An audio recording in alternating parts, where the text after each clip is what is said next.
दोस्तों, सही समय पर सब्जियों की खेती करके अच्छी कमाई सब्जियों की खेती से की जा सकती है, लेकिन इसमें काफ़ी किसान भाई जो है वो फेल भी हो जाते हैं। और फेल होने के कई सारे कारण होते हैं, लेकिन इनमें से जो मुख्य कारण होता है वो होता है सही समय पर सही सब्जी फसल का चुनाव नहीं कर पाना।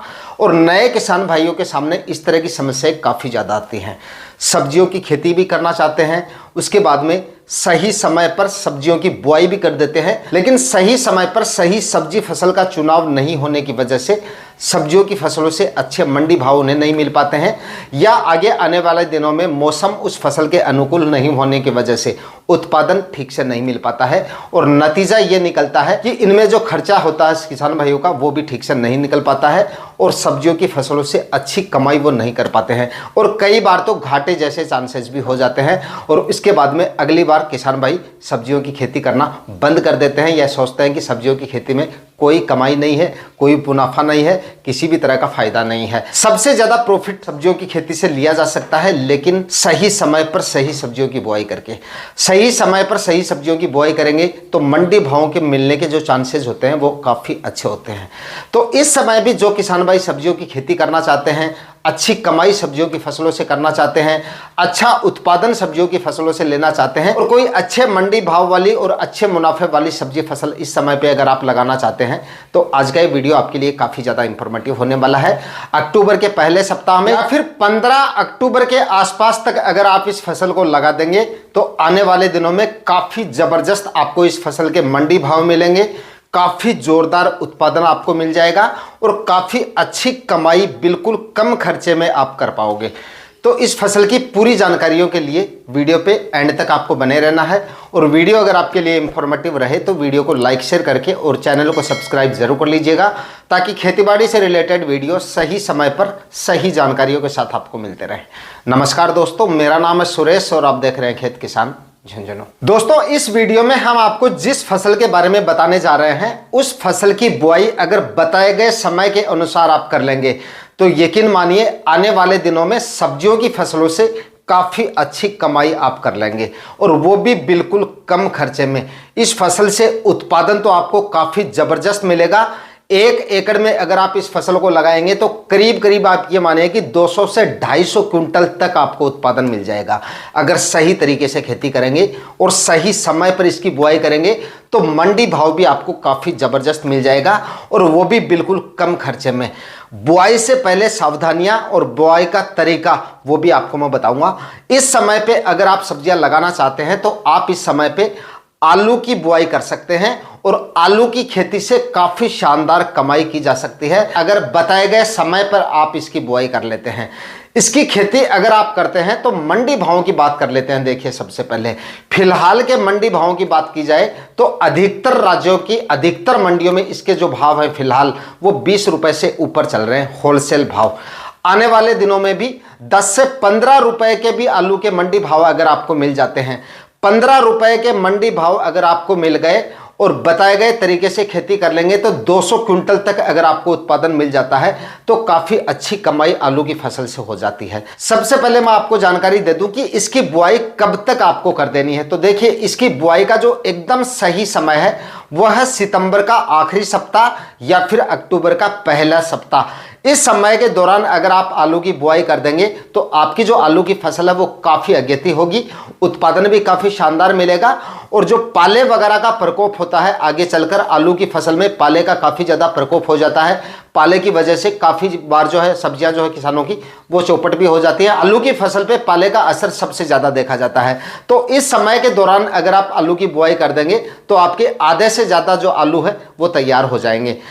मतलब पाले का असर हो भी जाएगा तो आपको ज़्यादा नुकसान का सामना नहीं करना पड़ेगा। बाकी पाले से बचाने के कुछ उपाय भी हैं। अगर आप बुआई से पहले कुछ खाद उर्वरक मैं आपको बताऊंगा वो अगर डाल देंगे तो पाले का प्रकोप भी आपको काफ़ी कम आपको देखने को मिलेगा। लेकिन बताए गए समय पे अगर आप बुआई कर देंगे तो उत्पादन भी अच्छा मिल जाएगा, और आपको आने वाले जो मंडी भाव हैं वो भी आपको काफ़ी शानदार मिल जाएंगे।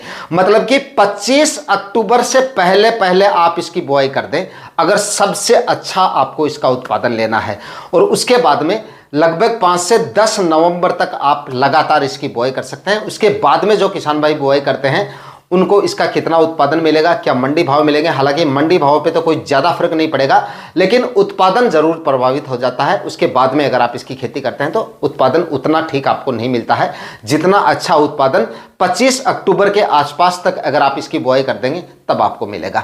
यानी कि कहने का मतलब है अक्टूबर के पहले सप्ताह से लेकर और 25 अक्टूबर तक आप उसकी बुआई कर दें, उसके बाद देखें काफी जबरदस्त उत्पादन आपको इससे मिल जाएगा। दोस्तों सबसे पहले बात कर लेते हैं आलू के बीज के बारे में। तो देखिए रजिस्टर्ड और वेरीफाइड व्यापारी से ही आपको इसका बीज खरीदना है। बीज की क्वालिटी आपकी काफी अच्छी होनी चाहिए।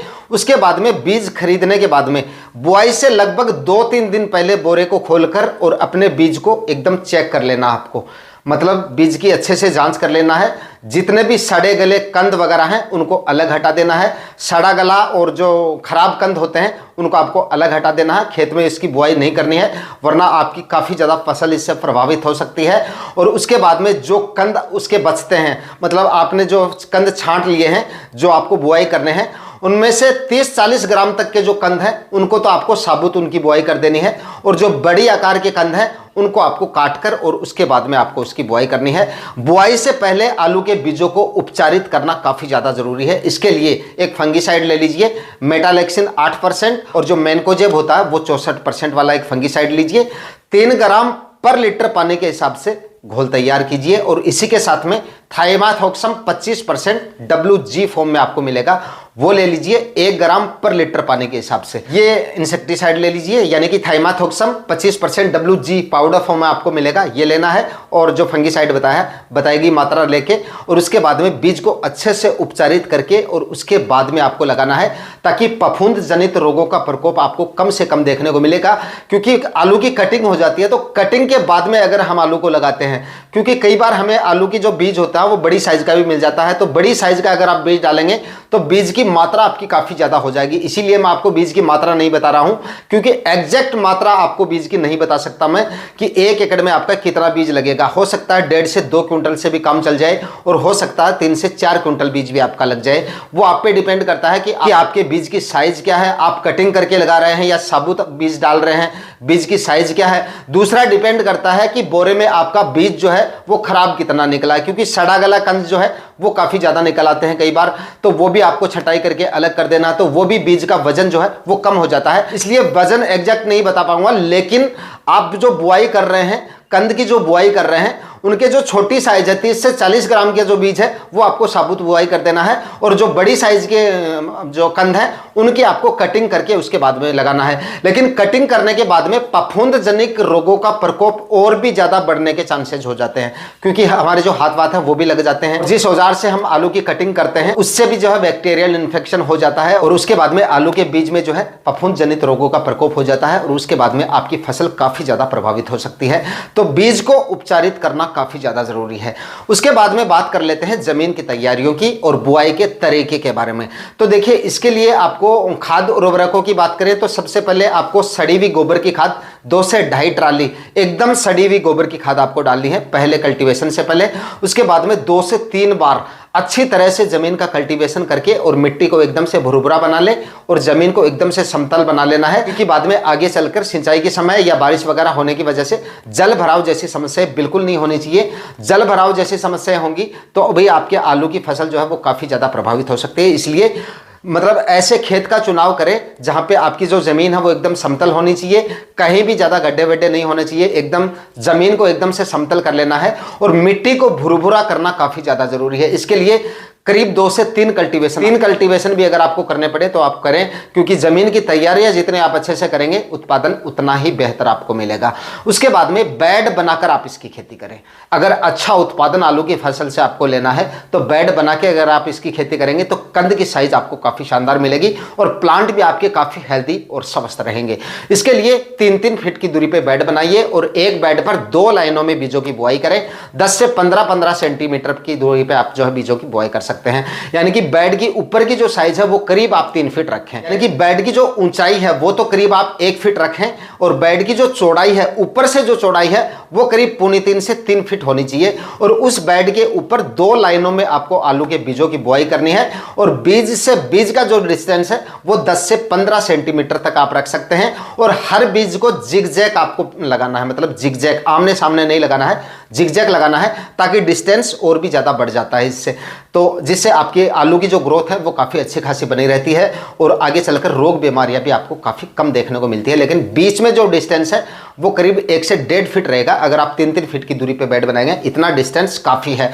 लेकिन अगर आपको अपने आलू की फसल को आगे चलकर सर्दियां वगैरह भी पड़ेंगी, इसके लिए जो बेसल डोज है वो मैं आपको बता दूं, वो बताए गए बेसल डोज अगर आप डालेंगे तो आलू की फसल ग्रो भी काफ़ी शानदार तरीके से करेगी और पाले वगैरह का प्रकोप भी काफ़ी कम आपको देखने को मिलेगा। इसके लिए आपको क्या करना है, लगभग 50 केजी तो आपको डीएपी खाद इसमें लेनी है और उसके बाद में 40 केजी म्यूरेट ऑफ पोटाश ये आपको जरूर लेना है और लगभग 25 केजी यूरिया खाद ले लीजिए और सल्फर ऐड करना बिल्कुल भी नहीं भूलना है।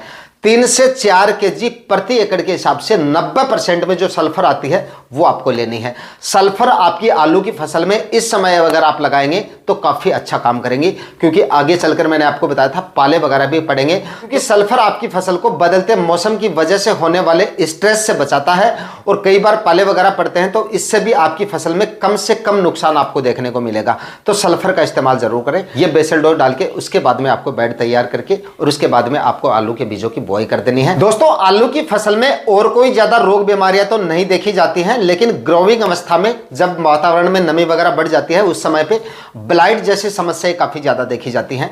यह रोग आलू की फसल में किसान भाइयों को सबसे ज्यादा परेशान करता है।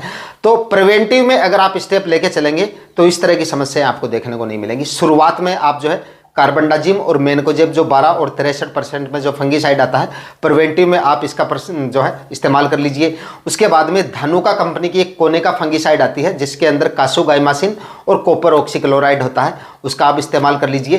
तो बदल कर उसके बाद में आप कार्बेंडाजिम 50% का भी इस्तेमाल कर सकते हैं। इस तरह से आप इन फंगीसाइड का इस्तेमाल कर लेंगे तो ब्लाइट जैसी समस्याएं आपको ज़्यादा परेशान नहीं करेंगी। फिर भी अगर मौसम में ज़्यादा बदलाव होता है या क्लाइमेट सूटेबल नहीं रहता है फसल के, फिर भी जो है आलू की फसल में ब्लाइट जैसी समस्याएं हो सकती हैं। अगर फिर भी आपको इस तरह की समस्याएं देखने को मिले तो आप जो एजेक्स्ट्रोबिन और टेबुकोनाजोल जो फंगीसाइड आता है 18 और 11% में, उसका आप इस्तेमाल कर लीजिए। इसके लिए आप सिजेंटा कंपनी की अमीस्टार्टो फंगीसाइड आती है, इसका आप इस्तेमाल कर लेना। ये फंगीसाइड थोड़ा कॉस्टली आता है, इसीलिए मैंने आपको बताया कि ये बाद में आपको इस्तेमाल करना है। प्रिवेंटिव में आप दूसरे जो फंगीसाइड मैंने आपको बताया वो इस्तेमाल करना है। रोग की गंभीरता अगर आपको ज्यादा लगे तब आप जो अमीस्टार्टोप मैंने आपको बताई है इसका इस्तेमाल कर लेना। आलू की फसल में ब्लाइट जैसी समस्याएं बिल्कुल भी आपको देखने को नहीं मिलेंगी। इस तरह से इन फंगीसाइड का अगर आप बताए गए समय पे इस्तेमाल करेंगे तो आलू की फसल इस समय पे आप लगा सकते हैं और आने वाले समय पे बताए गए समय पे लगाकर अच्छी कमाई आलू की फसल से कर सकते हैं। आज के वीडियो में इतना ही, मिलते हैं किसी और वीडियो में नए टॉपिक के साथ। तब तक के लिए जय हिंद, वंदे मातरम।